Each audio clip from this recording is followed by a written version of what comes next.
Apparently, people in Boston feel like President Trump's rhetoric is harmful to the transgender community, thus needing to hold an emergency meeting to declare sanctuary for these people. This week's Boston City Council clown show, these people are paid $120K plus a year, and this is what they do every week. Is anybody running to replace all 13 counselors this year? A signature collecting starts in a month. I'll help any conservatives who step up. Resisting fascism and fighting Nazis, literal Nazis, is in my blood. And the ugly nature of... First of all, what did she mean by that? Second of all, why did she bring her child there? What the fuck is happening? Can't wait for the next City of Love riots. Oh my god. Are we really doing the sanctuary city nonsense? Boston and the Trump admin have been fighting each other for the past few months because Boston is basically like, we don't want to comply with federal immigration policy. We are not going to deport any illegal migrants, and we are going to keep housing them. We are going to keep paying for them. It is a human right to come to the United States. So Boston is just like giga fucked right now. White supremacy is continuing to permeate across these indigenous lands. What? Thanks. I'd like to invite our trans and What white supremacy is when you don't want your borders overrun by illegal migrants regardless of their color. You know, that's definitely what white supremacy is. non-binary friends to come join us behind us. Or in front of us. Today, we gather and support and offer allyship to one of the most important communities that makes Boston the city that it is. I'm honored to support a resolution highlighting Trans Day of Visibility. This year's observance comes at a painful moment. Man, whenever I hear shit about like Trans Day of Visibility or whatever, I remember back in my high school actually unironically participated in the Day of Silence. The Day of Silence is some sort of like, you don't talk for the whole day to highlight how, you know, terrified gay people live if they're outed for being gay. And so you stand in silent solidarity with them, like in the closet or some shit. I can't exactly remember. And so people would come into school with like masks or like tape over their mouths. And like, it was just like the most ridiculous thing. When was this, 92? No, definitely not that fucking long ago. Jesus Christ. Like, how have you to act conservative in a leftist hellhole? I mean, somebody's gotta be a conservative in a leftist hellhole, or they're just gonna keep getting worse, right? Like, you gotta be the change you want to see. That's what I'm gonna do when I get back home, baby. I want to participate in my local fucking meetings. That sounds peaceful if the retards aren't talking. How would the teachers teach on that day? It depends, right? If the teachers were participating in the Day of Silence, they would just write everything. And if the teachers weren't participating, they would just talk as normal. And then if they were to call on someone participating, then that person called on would have to like write on their little personal whiteboard what they were going to respond with. This is cult behavior. 2025, the Trump administration has continued a shameful campaign of discrimination and cruelty. Trans people exist. Trans people are real.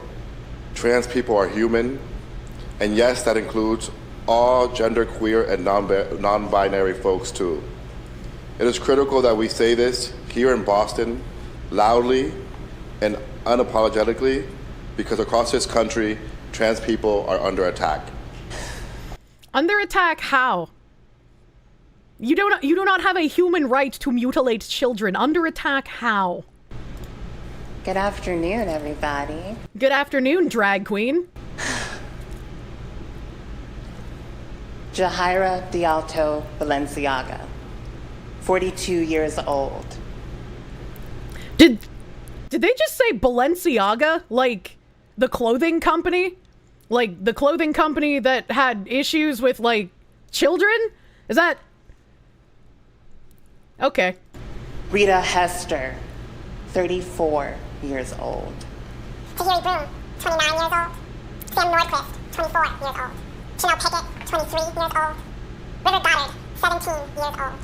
Holly Likens, 14 years old. Are they talking about like... Each of them is now a trans ancestor or transcestor. Fucking herster, my dude, please.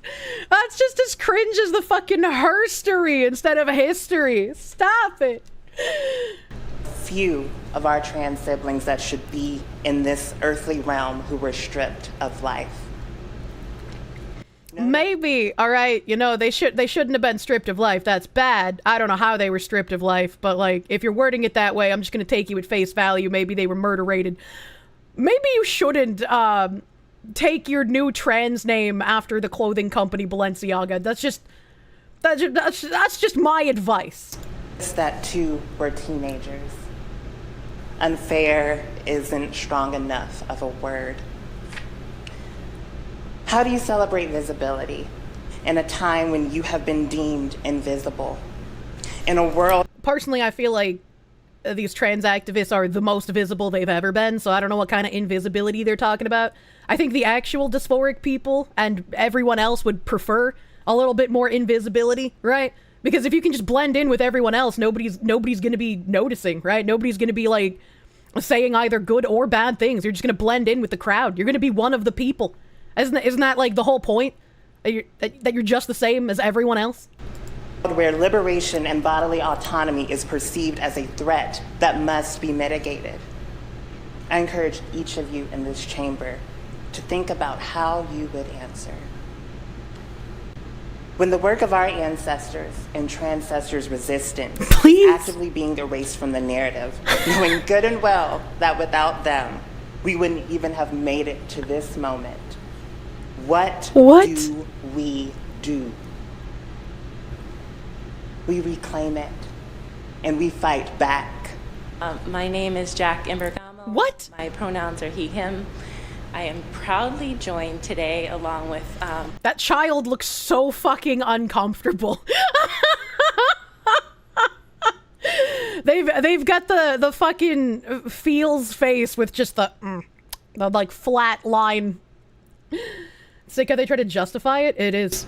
My trans siblings behind me with my daughter and is that ally Ruby. See, children don't have secondary sex characteristics, so I can't tell if this is an actual daughter or if she is trans, this child, which I hope is not the case.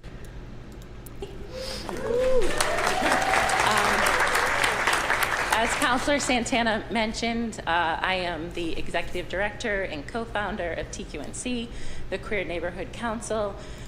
The Queer Neighborhood Council? The what?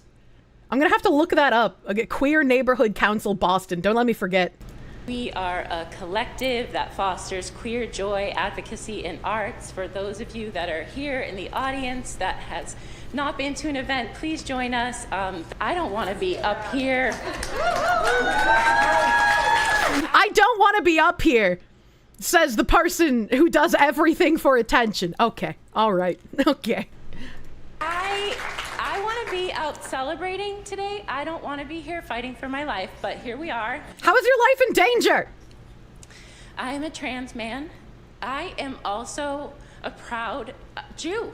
My ancestors are Jews.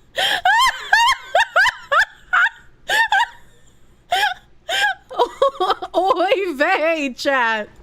I am also a proud Jew. My ancestors are Jews, so resisting fascism and fighting Nazis, literal Nazis, is in my blood. Well, that's a shame that you don't know what a literal Nazi is then, baby, hey! And I will continue to do it, and I urge all of you to do the same. I came out 2.5 years ago when I took a job with Councillor Gabriela Coletta Zapata. I came out publicly. It was not fun, but one of the most amazing things was stepping into this building and being welcomed by open arms by each and every one of you. For any young trans and gender nonconforming folks that are home watching this, I love you.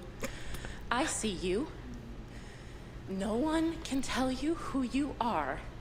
I just like the creepy levels of affirmation just always astound me. Like, I've said this when I first started streaming as well, because there was a lot of just like you're beautiful and you're valid and it doesn't matter if your voice doesn't match your model. You are a beautiful VTuber. And it's just like, you don't fucking know me, man.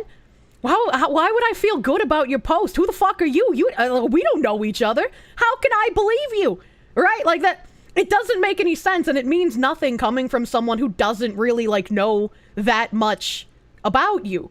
Right? Like, and I get saying like things as just like, this should be how things are. Everyone should feel loved. Everyone should feel safe. Right? Like, as a generalization, that makes sense. That kind of thing makes sense. But when it's just like an adult who's like, any of you children at home who are gender non-conforming watching this, I love you and I see you. And it's like, why say that specifically?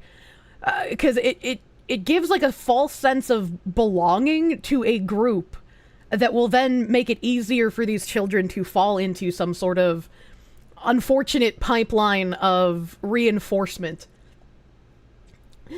This is my glowy dance. Yeah, exactly. You decide that yourself. We have always existed, and we will always exist. Thank you.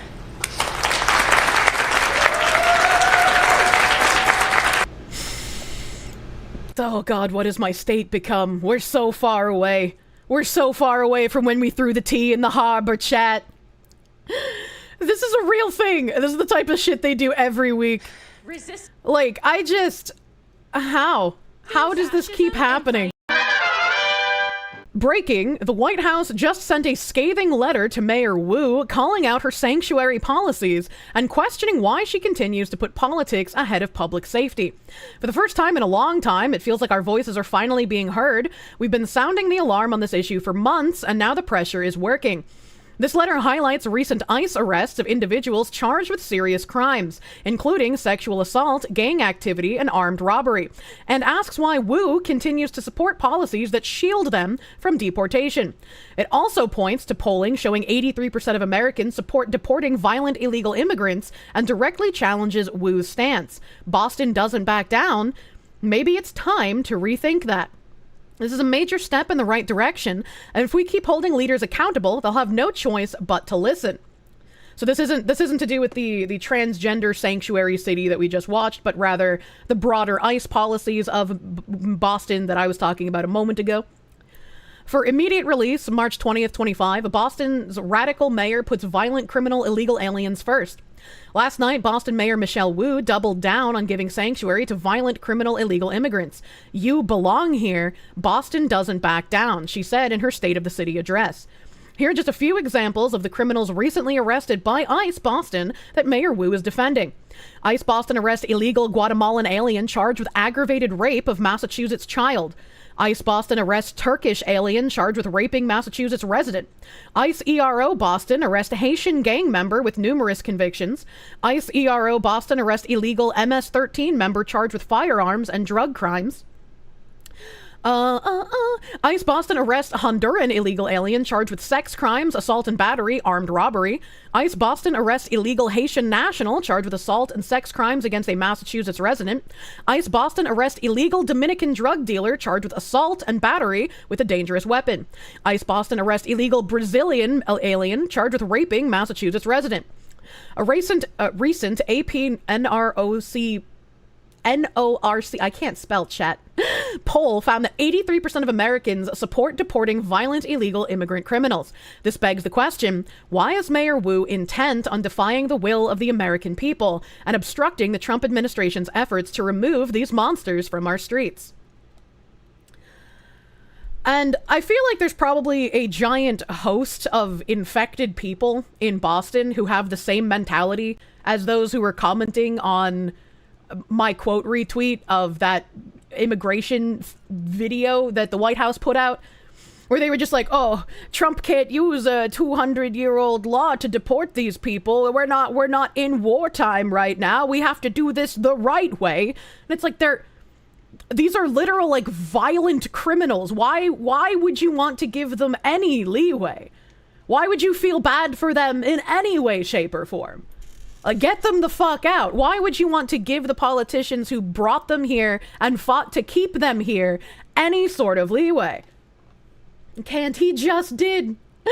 I loved the fucking President Bukake tweet of just like, oops, too late. You're actually getting angry from the list. It's actually deplorable. It is. Again, these are people, these are politicians who hate you as an American. They want these non-Americans here because it's going to increase their voter base.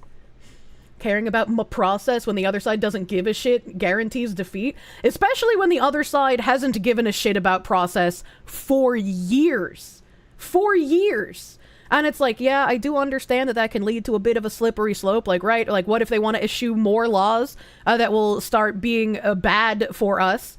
Hopefully, right? We don't let them get away with it like Democrats did on their side for ages. Hopefully people call it out and maybe something can be done, because I don't want to see overreach against American citizens. I don't mind if they find loopholes to get rid of illegal, violent criminals. Bukele, yeah, that guy. I'm just going to keep calling him President Bukake because I'm never going to remember his name. They want new sheep, the rest of us gone feral. Hi. Dan the Man, thank you for the 200 biddies. This is the same thing as how Turkey, Morocco, and other countries emptied their prisons and sent people to the EU as migrants. Bukake is Bukele because it rains justice over there. Oh, that's a good one. That's a good one. Honor the great man's name properly. I'm not making fun of him. That's just the way my brain's going to be able to remember his name. And then, as if we needed more reason to love New Hampshire more than Massachusetts, in stark contrast to that mental illness on display we just saw from the Boston City Council, we have this guy, Jonah Wheeler in New Hampshire. If there are women who feel unsafe, if there are women who feel their space has become not private, then we should listen to them. New Hampshire Representative Jonah Wheeler breaks ranks with Democrats to help pass HB 148, restoring women's sports and private spaces. As to speak for the committee report. Thank you, Mr. Speaker. Mr. Speaker, that was a powerful story. And I have heard many stories like that in the lead up to this vote here today. But Mr. Speaker, the powerful anecdotes of one person and the consent of one person cannot stand for the consent of another. Was that my window noise or yours? That was theirs. That was the government people's window noise. Who feel unsafe, if there are women who feel like their space has become not private, then we should listen to those women. And just because a small segment of the population would like those policies to accommodate them over women doesn't mean that we here today can do that. So, Mr. Speaker, for us, and I pause because my colleagues are walking out as I give this speech. People are clapping in the gallery for their walking out. Which is really ridiculous. This is a Democrat representative who is for the defense of biological women's rights.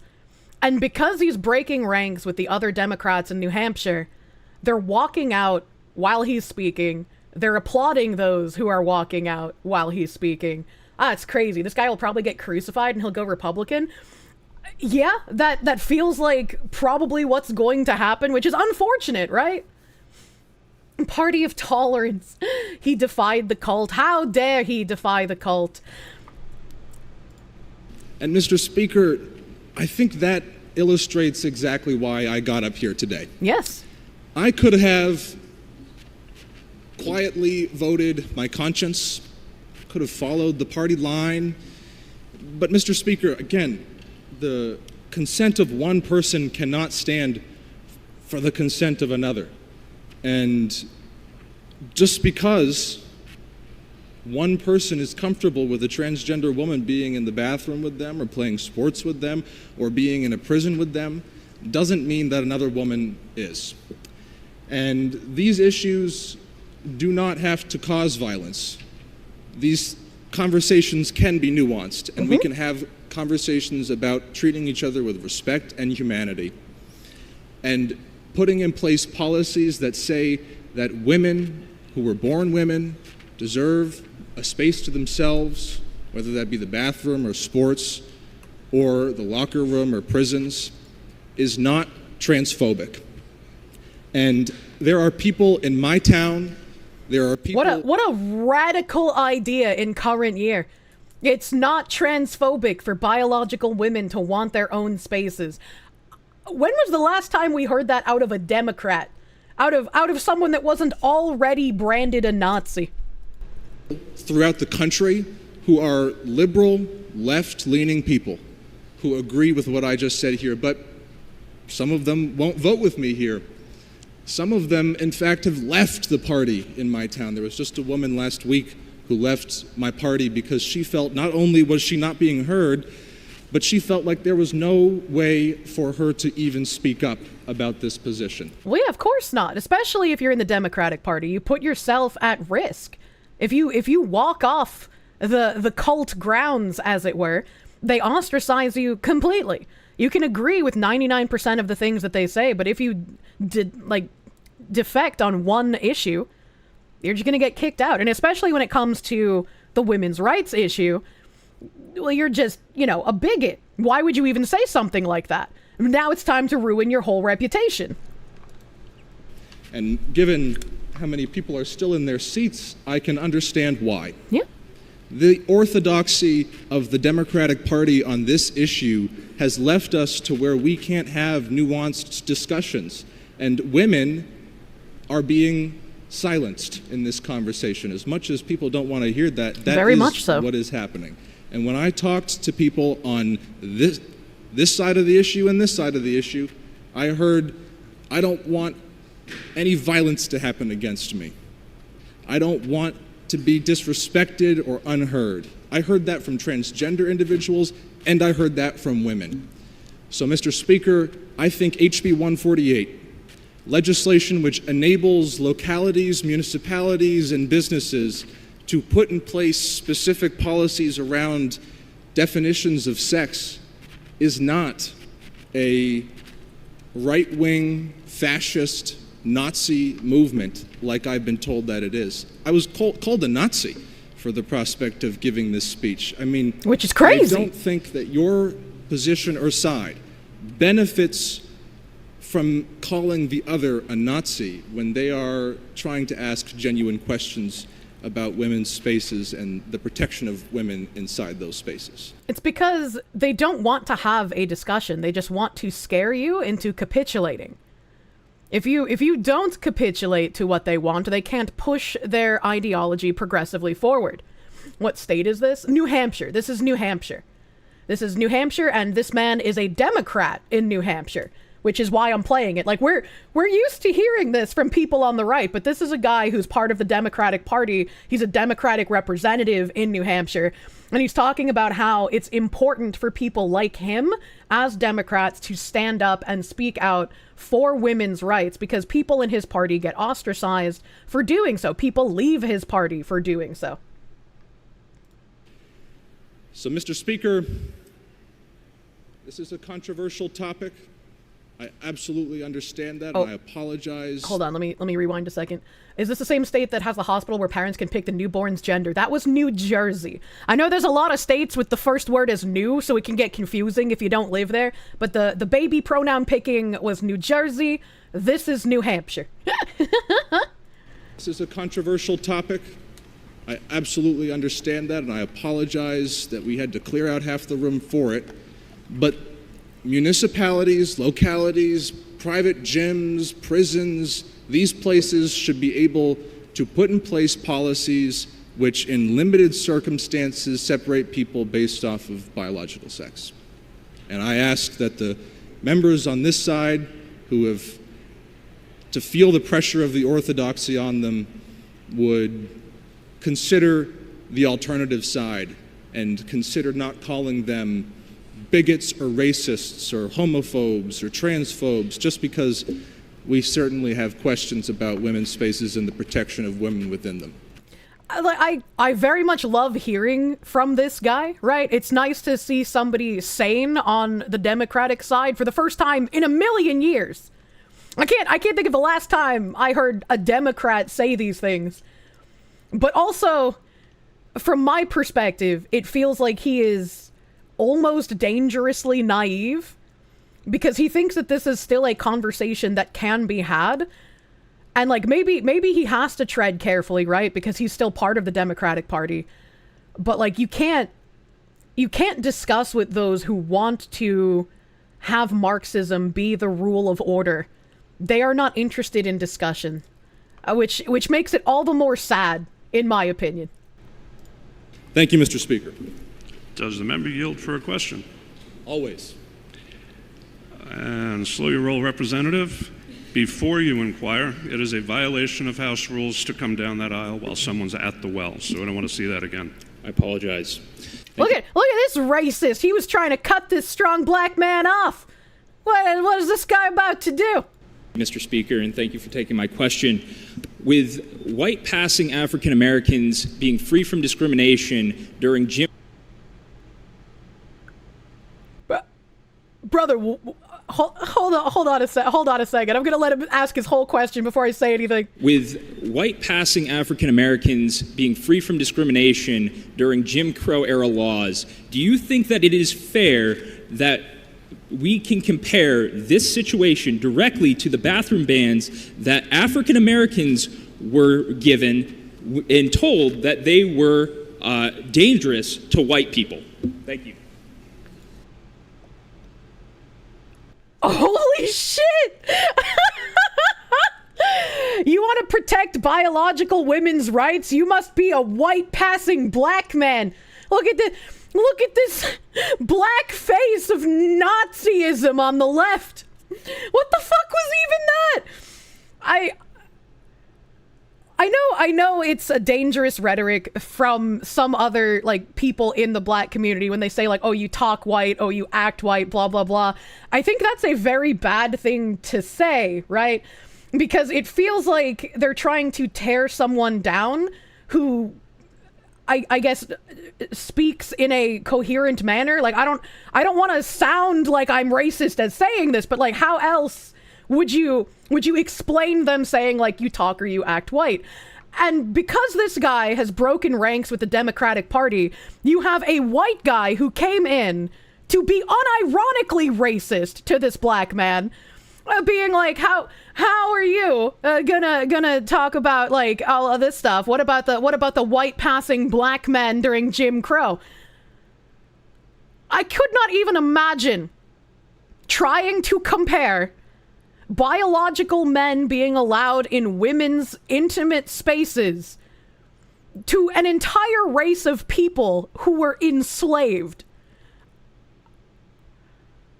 Like, the narcissism that has to drip from you in order to do that is just insane to me. The white passing African American. Thank you for the question, Representative. Race and what happened in the Jim Crow era is, look at his fucking cheeky smile, significantly different than sex and talking about women and their private spaces. He's like, that's all I'm gonna give this question because it doesn't even deserve a fucking answer. And that's exactly what he should have done. Fucking props to that guy. Props to that fucking guy. Holy shit. He took it like a champ. I mean, what else are you supposed to do when some dude is just like flagrantly racist at you for breaking the political ranks?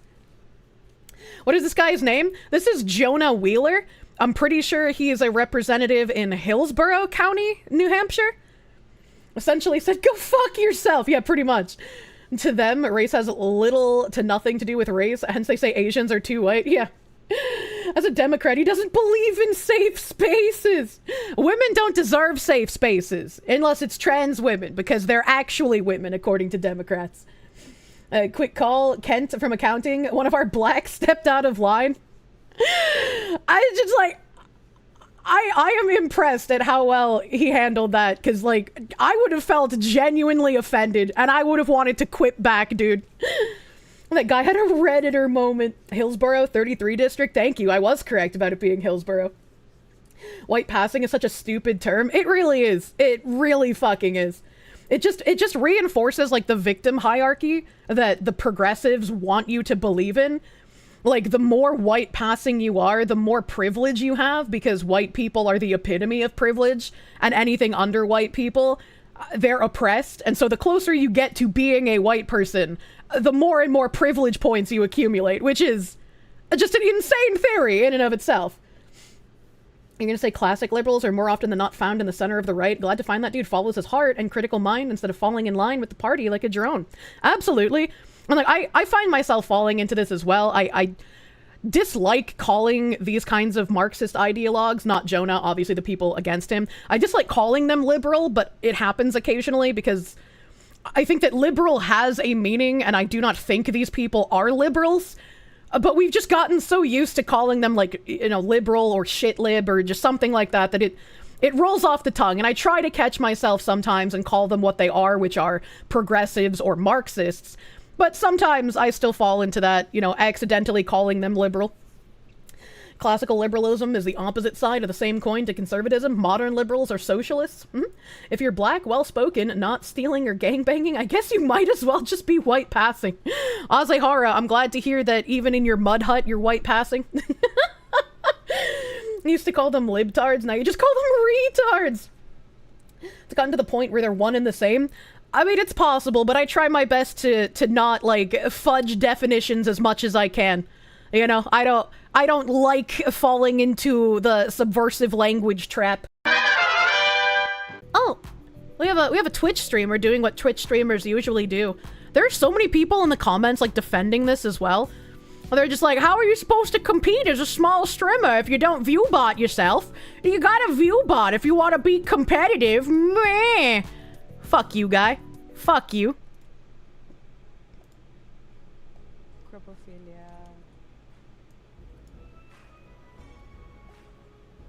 She brings up her fucking viewbotting interface here. I'm in the way. Hold on. Let me get out of the way for a second, chat. She brings up her viewbotting interface here, dude.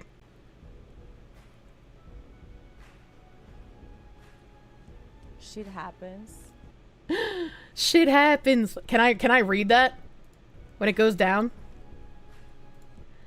Twitch starts counting viewers 1 to 12 minutes after they start watching. Most of the order parameters can be changed after creation. The channel cannot be changed. After the purchase, the following functions will be available to you. Floating viewers, bets for channel points, participation.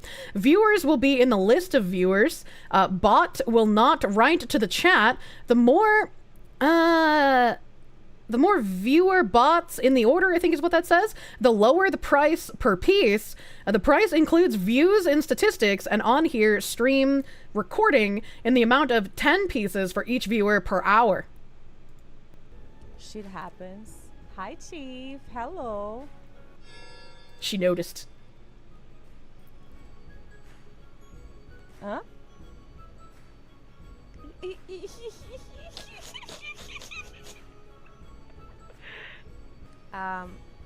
Okay, I will be right back, guys. I'll be right back.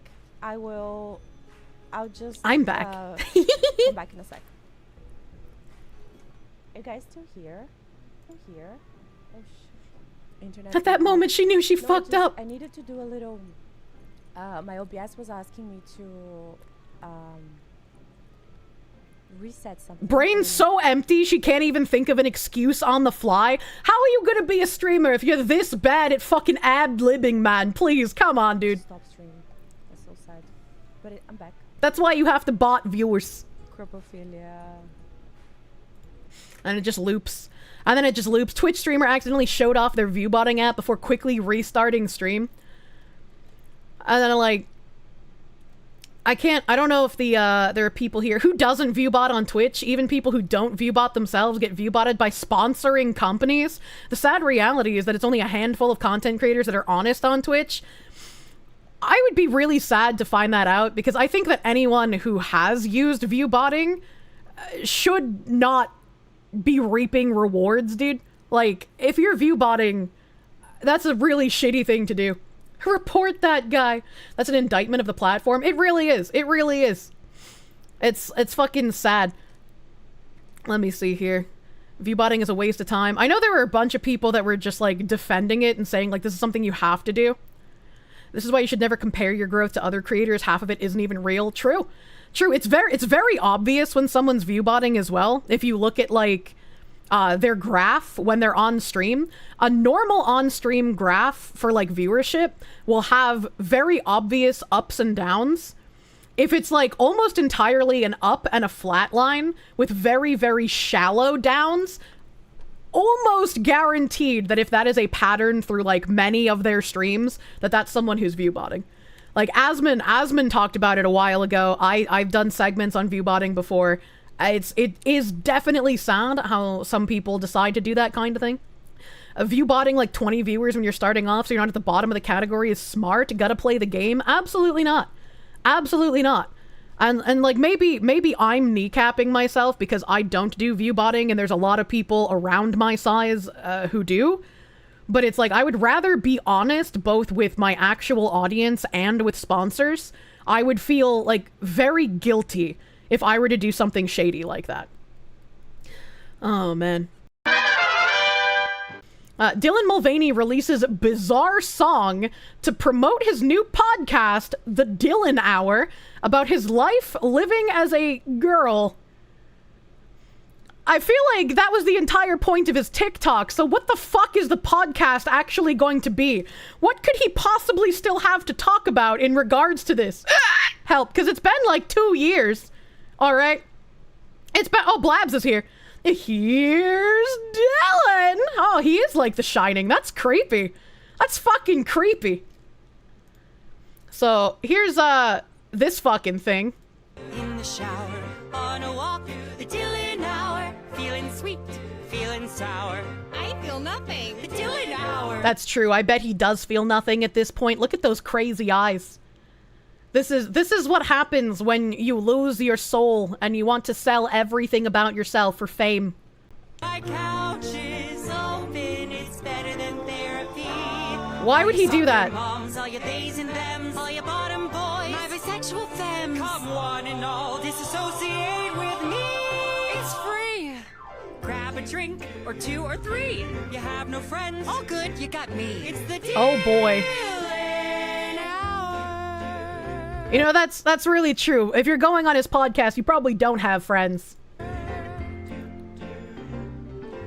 Love ya.